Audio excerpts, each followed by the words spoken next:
মাইয়াটাও নিল, আমার টিয়া পয়সা নিছে গা, আমার বাড়ি ঘর নিছে গা, আমার মাইয়াও নিছে গা। কে আল্লাহ, আমি তোমার কাছে বিচার চাই, তোমার হাবিবের উসিলায় তুমি আল্লাহ এই শত্রুরে বার করে দাও। আমি আর কিছু চাই না। আমার মায়ের তো আমার চুপাইছে, কার কাছে মাই গেছে, আমার মায়ের দুপুরে ভাত খাই নাই, আমার মায়ের দুপুরে ভাত খাই নাই, আমার মায়ের দুপুরে ভাত খাই নাই, আমার মায়ের ভাত খাইব, আমার মায়ের লয় না কেউ নেই। আমার সন্তান, আমার মায়ের 4টা বাজে, আমার 4টা বাজে আমি ভাত খাইছি, আমার মায়ের গায়ে গোসল করছে, কইছে মা আমি ভাত খাবো, আমি এই ভাত খাবো, ভাত উঠে নিয়েছে, এসে আমি ভাত তুলে দিছি, আমি কই ভাত তুলে আমি একটা সাপ, এই যে পাশের ভাই অগো ভাই তোরা অগো খেলে। আপনার মেয়ে কিবারে নিখোঁজ হয়েছে? কিবারে? আমার মায়ের কালকে কিবার গেছে, কালকে আমার করছে, ওই যে সরকারের দিনে গণ কাইছে না, আমার মেয়ে সব ঠিকানা দিছে, হাগো লোকে কথা কইছে।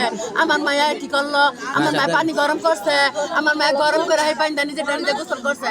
আই আমার কয় মা মাথা শরীর তাল দিয়া দাও, তাল দিয়ে ও মা বাবা এই রাখা আয় না আজকে লোক আমার টা দেয় না কেলে, আজকে আমার সারাদিনের টা দেয় নাই, আমার বাবার 20 টাকা দিতে কইবা, আমার কইতে টুকু বাড়ছে না। আমি দর্শকের কাছে বিচার চাই, আমি আমার মায়ের প্রতি ফাঁসি চাই, যে এই কাম করছে আর ফাঁসি চাই, আর বিচার চাই, আমার বিচার করো। আমি অসহায়, আমার কেউ আমার মা নাই, আমার বাপ নাই, আমার বই নাই। আমার মায়ের নাম আলিফা, 13 বছর চলতেছে, ক্লাস 5 এ পরীক্ষা দিছে, আমার মায়ের ভালো পরীক্ষা দিছে। আমার মায়ের 4 বছর মাদ্রাসা পড়ছে, আমার মায়ের কোরআন পড়ে। দালার তো ভাই গেটের সামনে দালার ভাই আক্তারে নামাজ পড়তে গেছে, ফজর রক্ত হাসারাল্লাহ কিছু দেয় নাই, নামাজ পড়ে আয়া দেয়।